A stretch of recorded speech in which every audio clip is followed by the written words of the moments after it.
नमस्ते जी, welcome back to my channel. कैसे हैं आप सब। तो इस वीडियो में हम डिस्कस करेंगे इग्नू MEG 14 की एक इम्पॉर्टेंट शॉर्ट स्टोरी जो कि है द कॉम्प्रोमाइज़, जिसे लिखा है विजयदन देथा ने। एंड इन्होंने ओरिजिनली इसको राजस्थानी लैंग्वेज में लिखा था, लेकिन लेटर ऑन श्याम माथुर ने इसे इंग्लिश में ट्रांसलेट किया था। ओके, तो द कॉम्प्रोमाइज शॉर्ट स्टोरी की समरी डिस्कस करने से पहले मैं आपको थोड़ा सा राइटर विजयदन देथा के बारे में बता देती हूँ। ओके, तो विजयदन देथा का जन्म हुआ था 1926 में एंड 2013 में इनकी डेथ हो गई थी। तो इनको कुछ फेमस अवार्ड्स मिले हैं, वो हम देख लेते हैं। तो सबसे पहले है पद्मश्री, सेकंड है साहित्य अकेडमी अवार्ड, थर्ड है साहित्य चूड़ामणि अवार्ड एंड लास्ट है हमारा राजस्थान रत्न अवार्ड। एंड ये जो विजयदन देथा है ये जस्ट अभी 4 साल के थे जब इन्होंने अपने फादर एंड अपने दोनों ब्रदर्स को खो दिया था। एंड बचपन से ही विजयदन इंग्लिश लैंग्वेज में काफ़ी ज़्यादा वीक थे, जिस कारण इन्हें ह्यूमिलिएशन फेस करनी पड़ती थी। एंड 1950 से 1952 के बीच में विजयदन ने रशियन लिटरेचर को पढ़ा एंड वहाँ से इन्हें जो है लिखने का शौक जागा। मतलब कि हम कह सकते हैं कि रशियन लिटरेचर से ये इंस्पायर हुए थे लिखने के लिए। एंड इन्होंने इसके बाद लगभग 800 से ज़्यादा शॉर्ट स्टोरीज लिखी थी, जिनमें से मैक्सिमम शॉर्ट स्टोरीज को बाद में इंग्लिश एंड अदर लैंग्वेजेस में ट्रांसलेट किया गया था। विजयदन के कुछ फेमस वर्क हैं वो मैं आपको बता देती हूँ। तो सबसे पहले है साहित्य और समाज, सेकंड है बापू के 3 हत्यारे एंड थर्ड है फुलबाड़ी। इसके अलावा इनके बहुत सारे फेमस वर्क हैं, लेकिन जो मेरे को ज़्यादा इंपॉर्टेंट लगे वही मैंने आपको बताए हैं। हो सके तो आप राइटर की डिटेल भी थोड़ी बहुत याद रखा करो। एंड जब भी आप कोई शॉर्ट स्टोरी या किसी नॉवल को लिखोगे तो वहाँ पर आपको राइटर की थोड़ी बहुत डिटेल देनी पड़ती है, तो इसीलिए मैंने भी यहाँ पे इंक्लूड की है। ओके, तो यही था हमारे विजयदन देथा के बारे में। तो अब हम डिस्कस करेंगे हमारी शॉर्ट स्टोरी द कॉम्प्रोमाइज़ की समरी। द कॉम्प्रोमाइज़ ये जो हमारी शॉर्ट स्टोरी है इसे ऑटोबायोग्राफिकल वे में सुनाया गया है। एक्चुअली जो हमारे राइटर हैं उन्होंने ऐसा इसीलिए किया है ताकि जो रीडर्स हैं वो राइटर के ओन एक्सपीरियंसेस को एंजॉय कर सकें। द कॉम्प्रोमाइज़ ये जो हमारी शॉर्ट स्टोरी है इसका मेन प्रोटैगनिस्ट है आस्करन, जो कि मैंने यहाँ पे मेंशन किया हुआ है।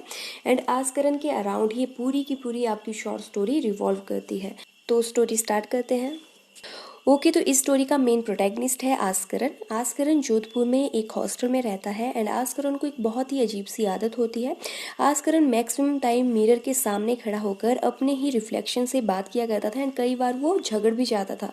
एक्चुअली आस्करन जो है वो inside the mirror and outside the mirror जो है वो दोनों आपस में बहुत ज़्यादा लड़ते थे, बहुत ज़्यादा उनमें मतलब एक तरह से सीरियस कन्वर्सेशन होती थी। एक्चुअल में यहाँ पर 2 आस्करन नहीं है। एक्चुअल में मैं इसलिए आपका आउटसाइड एंड इनसाइड यूज़ कर रही हूँ। मैं आपको पहले क्लियर कर दूँ, आउटसाइड द आस्करन है जो हमारा मेन प्रोटैगनिस्ट है एंड इनसाइड द मिरर आस्करन है जो कि इसका रिफ्लेक्शन है, जिसको ये कोई थर्ड पर्सन समझता है। बिकॉज आस्करन को ऐसा जब ये मिरर देखता है तो उसको ऐसा नहीं लगता कि ये खुद को देख रहा है, इसको पता नहीं क्यों ऐसा लगता है कि वो कोई थर्ड पर्सन है जिसके साथ ये इंटरेक्ट कर रहा है मिरर के थ्रू। तो एक्चुअल में तो वो अपनी इनर कंसाइंस यानी कि अपनी अंतरात्मा से ही इंटरेक्ट करता है, लेकिन आस्करन को ऐसा नहीं लगता है। इसको ऐसा लगता है कि ये किसी और से बात कर रहा है। तो इस तरह से ये अपनी ही मतलब रिफ्लेक्शन से बातें करता रहता था और बीच बीच में इनकी जो लड़ाई भी हो जाती थी। इसको ऐसा लगता था कि जैसे जो आस्करन इनसाइड द मिरर है वो इससे लड़ाई कर रहा है। एंड ये जो स्टोरी है थोड़ी कॉम्प्लिकेटेड आपको लग सकती है, इसलिए मैं यहाँ पे आपके मेंशन कर देती हूँ। ये वाला जो आस्करन है ये आपका इनसाइड द मिरर वाला है एंड ये आपका आउटसाइड द मिरर है। ये जो आउटसाइड वाला है ये है आपका जो मेन प्रोटैगनिस्ट है, जो अपने ही इमेज से बात करता है, अपने ही रिफ्लेक्शन से बात करता है, यानी कि इस वाले से बात करता है। तो आगे मैं स्टोरी कंटिन्यू करती हूँ। तो आगे राइटर बताते हैं कि जो आस्करन आउटसाइड द मिरर है वो उस आस्करन को जो है एक्यूज करता है जो आस्करन इनसाइड द मिरर है। एंड ये जो आस्करन इनसाइड द मिरर है ये भी आउटसाइड द मिरर वाले आस्करन को एक्यूज करता है। तो जो आस्करन आउटसाइड द मिरर है एंड जो आस्करन इनसाइड द मिरर है ये दोनों जो है अपने आप को डिफेंड करने की कोशिश करते हैं। जो चार्जेस इन पे ये दोनों जो एक दूसरे पे लगाते हैं तो दोनों जो है अपने आप को डिफेंड करने की कोशिश करते हैं। एक्चुअली ये जो हमारा मेन प्रोटैगनिस्ट है ये जब भी अपना रिफ्लेक्शन देखता है तो इसको पता नहीं क्यों लगता है कि मिरर के अंदर कोई और है। तो पता नहीं अपने आप से ही इससे जो बातें लग जाता था करने। इसको ऐसा लगता है जैसे ये दोनों फाइट कर रहे हैं। एंड ऐसे ही एक दिन आउटसाइड द मिरर आस्करन जो है वो इनसाइड द मिरर आस्करन से जो है बातें कर रहा होता है। तो आउटसाइड द मिरर आस्करन को ये जो इनसाइड द मिरर आस्करन है ये जो है इसको एक तरह से हॉर्न्ड गोट की तरह दिखता है या बड़े बड़े कान वाला डंकी दिखता है। तो इस तरह से इसको जो है इसकी अलग अलग तरह की जो इसकी शक्लें इसको दिखती थी, ये जो आउटसाइड द मिरर आस्करन है। तो पता नहीं आस्करन को ये कुछ अजीब सी आदत होती है, एक तरह से पागल ही होता है।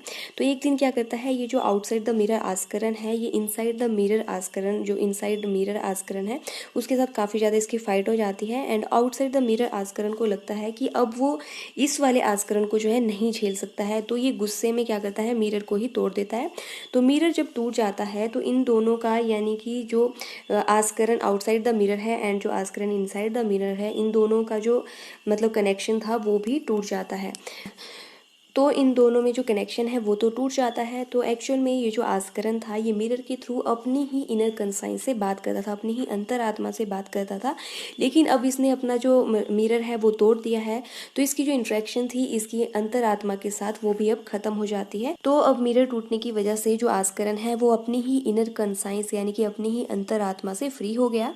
एंड अपनी इनर कंसाइंस से कनेक्शन टूट जाने के बाद जो आस्करन है वो बहुत ज़्यादा इमोरल एंड करप्टेड पर्सन बन जाता है। एंड आस्करन ने जो है करप्टेड लाइफ जीना शुरू कर दी है। एंड अब जो आस्करन है बिल्कुल ही इमोरल पर्सन है, उसमें बिल्कुल भी मॉरल वैल्यूज़ नहीं बची हैं।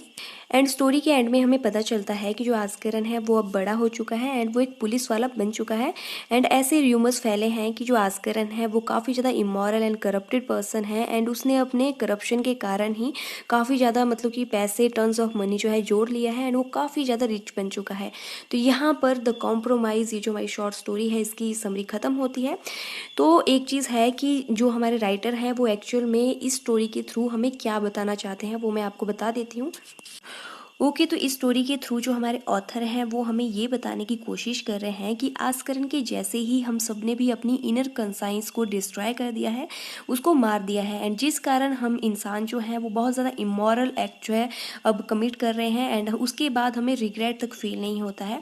तो यहाँ पर जो ऑथर हैं वो कहना चाह रहे हैं कि इंसान को अपनी इनर कंसाइंस के साथ जो कनेक्शन है वो बनाए रखना है एंड अपनी इनर कंसाइंस को कभी भी अपनी अंतरात्मा को जो है मरने नहीं देना है। अदरवाइज अगर अंतरात्मा यानी कि अगर इंसान की इनर कंसाइंस मर जाती है तो इंसान जो है वो अपनी ह्यूमैनिटी खो देता है, इंसान जो है वो इंसान से हैवान बन जाता है।